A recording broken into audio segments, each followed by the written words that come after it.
not schedule movers for the date you're supposed to close. You're supposed to close on the 26th. Make it the 28th. Wait a couple of days, because the reason is stuff can go wrong, okay?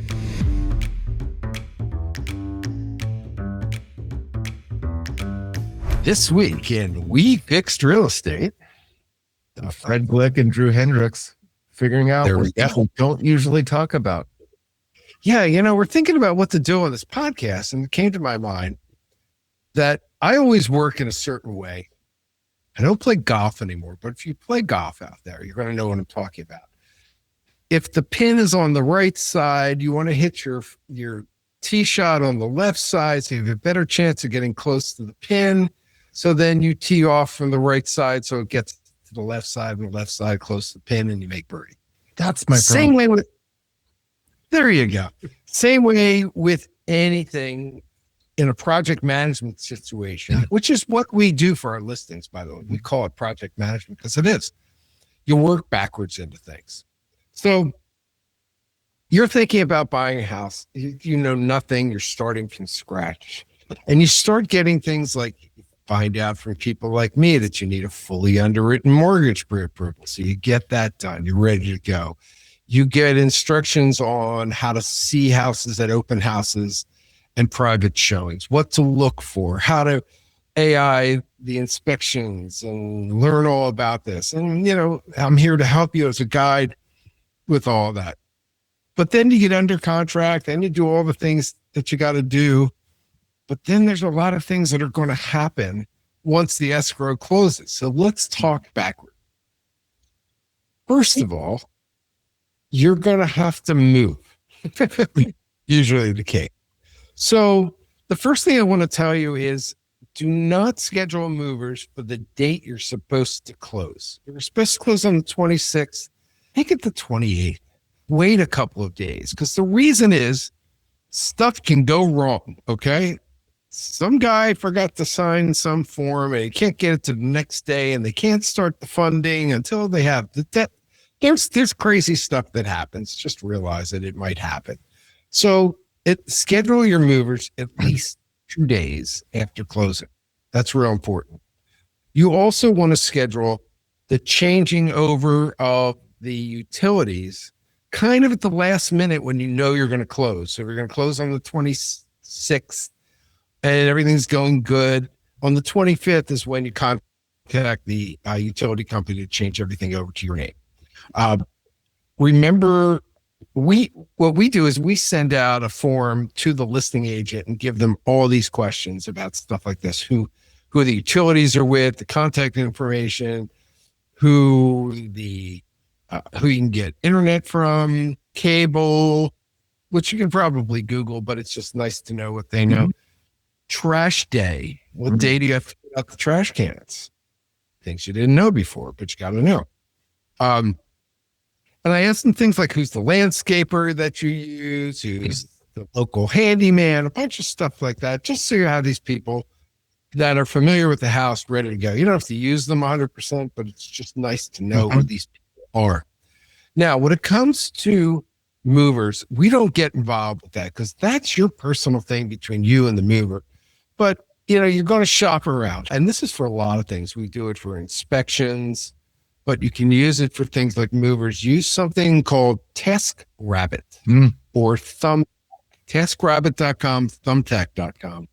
On TaskRabbit, let's see if I have the URL handy. I believe it's TaskRabbit.com/Arrivva, and you get $15 off. And, interview these people.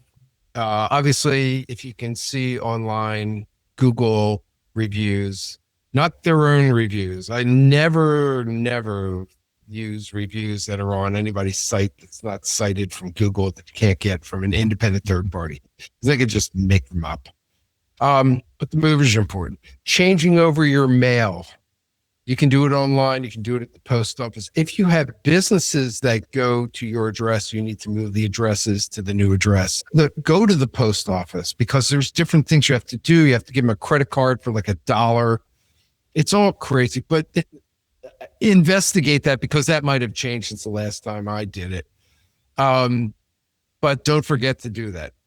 Then you're going to change your driver's license. It's going to ask you if you want to register to vote. So it'll re-register you in that area. And you know what? Check the area. If the area is 95% of one party, register with that party, no matter if you agree with them or not, because they're the power and control.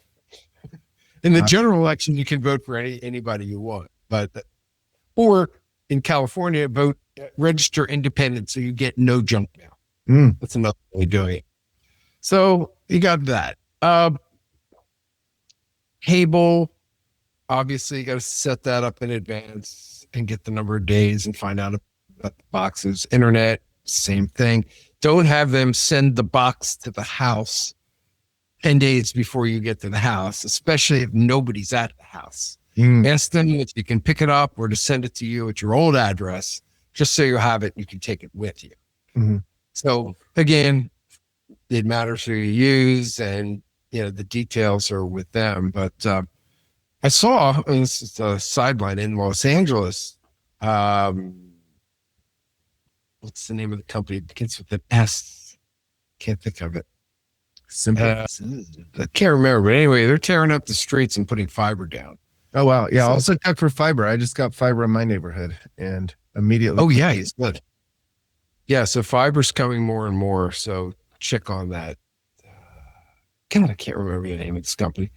Anyway, so it's the little minutiae. Depends on the type of person you are. Sending out an email to everybody you want to know you've changed your address. Don't send it to the people you don't want to know. Don't want to have know. Postcards are always nice to send to certain people if you like, but when you get in there, the other thing you want to do, and the other reason you want to delay the closing a little bit, is you want to get a super cleaning, just soup to nuts. It's the only time you're going to be able to do this without anything in the house.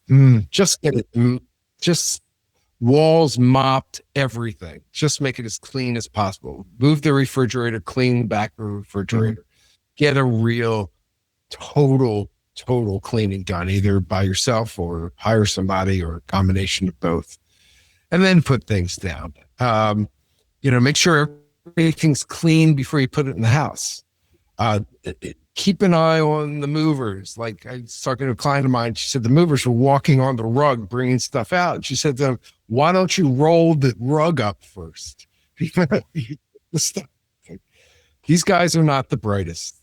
They could pick up an entire room with one finger and spin it around and drink water at the same time. It's amazing, but they don't get they don't think about keeping things clean and what's going to happen. So there's a lot of little minutia you have to worry about before you physically move in, and all the little details of getting into the house. Trying to think if there's anything else. No, I think that's about it. Well, what about when you're actually my question is, how do you time the selling of your house, moving out of your existing house and moving into the other house with the two different escrows closing? That could be an issue. What you want to do if you're selling, you usually want to try to get a lease back or rent back for a couple of days.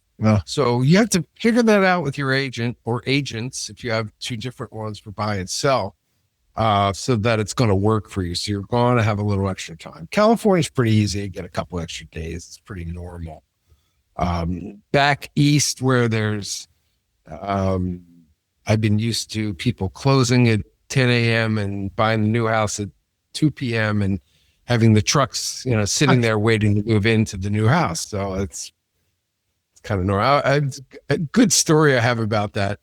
I was selling my property, and the seller, the buyer, was having some kind of stupid issue. Oh, well, you don't have everything out. I mean, they were like 98% done. And he wanted to hold like a $10 million escrow. So I went back to the condo, and I came back to closing. And I came back to closing with my cat. I put the cat on the table. Say, here's my collateral. You can hold on to him until I'm out of the house. Guess what? We closed in 5 minutes because his lawyer was allergic to cats. So bring your pet to closing if you have a wet closing. Whereas here in California, sellers and buyers don't see each other. It's interesting how that works, where you sit down at the closing table and you have each buyer and seller, the title person who does things. Maybe the mortgage guy shows up. Maybe somebody has a lawyer. Really? It could be a whole, as they would say in Yiddish, a whole mishigash. Really? And most of them are happy because, the buyer and seller talk, hey, my neighbor down the street's really nice. They'll watch your house. They have a key. Be careful of the street. She's a little wacky. They have nice conversations most of the time. It's usually pretty pleasant. But every once in a while, there's a nasty one. So wet closings, they're called, meaning the money is there. Whereas California, you sign the forms on Monday, they fund it on Tuesday, recording on Wednesday. It's a whole drawn out process as opposed to just wiring the money and the documents to the title, and then they just give everybody checks and they record. So it's an interesting process, and it will change when there comes blockchain. Oh, yeah. So I didn't realize that on the East Coast, the buyers and sellers meet. Like here, in a lot of states. I've never met a seller when I bought a home. Right, because they use escrow companies. Mm-hmm. Whereas back east, it's just the title company who does all the title and escrow work. Back here, well, even though you have title companies that do title and escrow at the same time by the same person, it's because of the dry closings. Mm-hmm. That's why. So, what about Midwest? Like, is there a dividing line? Like, every state is different. Even New Jersey is different in that Southern New Jersey uses title companies, Northern Jersey uses attorneys. I mean, there's no law. It's just the way they've been doing it. Mm-hmm. It's like with me here in Southern California, these agents want to use their own escrow companies that tie into a title company, and they charge ridiculous amounts of money and cost per thousand. Whereas, I use just a title company, Fidelity National, or can use First American or WG Title. I mean, there's a bunch of them, mm-hmm. and they charge a much lower price. Their agent down here is not helping the buyer and the seller. Yeah. They're screwing their sellers. Just we've been using them for 30 years. You brought up a really good point that we shouldn't gloss over. If you're trying to relocate from, New Jersey to California or California over to New Jersey, you need to familiarize yourself with the whole home buying process because it's not going to be the same. 100%. Ask your agent. Go into detail. What's the deal? How does this work? And how is it different? You can also ask your favorite AI. How is home buying different in Southern California versus New Jersey? What do I need to know? There you go. Then ask the agent. And then you'll come in a step up more informed than. Yeah, or ask the agent, hey, I heard that in Southern California, they use separate escrow companies. Why are you doing that for me as a seller? Can't you use a combined escrow title company, which will save me thousands of dollars? And why are you using these people? It's a repetitive situation, whereas the title company can do all the work and it's going to cost me less. So why should I pay more? And why did you pick these people out to charge me more, knowing that there are cheaper options out there? Unfortunately, this won't get to every seller in Southern California, but the sellers should start asking these harder questions. And unfortunately, most of them are older. They don't know to ask any questions. They're just trusting. Mm-hmm. And Susie from, Coldwell Broker has been doing, had been her friend for 50 years. And Susie still has an AOL email account and only wants to talk on a telephone. There's a lot. Don't get me started. Don't get me started. I have to really commend AOL for being so persistent. I still probably have 4 or 5 clients that use AOL email addresses. It's just scary. They're not in the technology space. I mean, they're in like the therapy space. Anybody in the technology space using AOL should get out of the technology space. Unless you want to be ironic. I don't know. I can't answer what their protocols are for security, but can't be as good as having a Google Workshop account. No. So or even a basic Gmail. Get a Gmail at least. Here's what drives me crazy too, while I'm on the subject. And if you're listening as a buyer or seller, this will sound more like a bitch than reality, but it is a reality.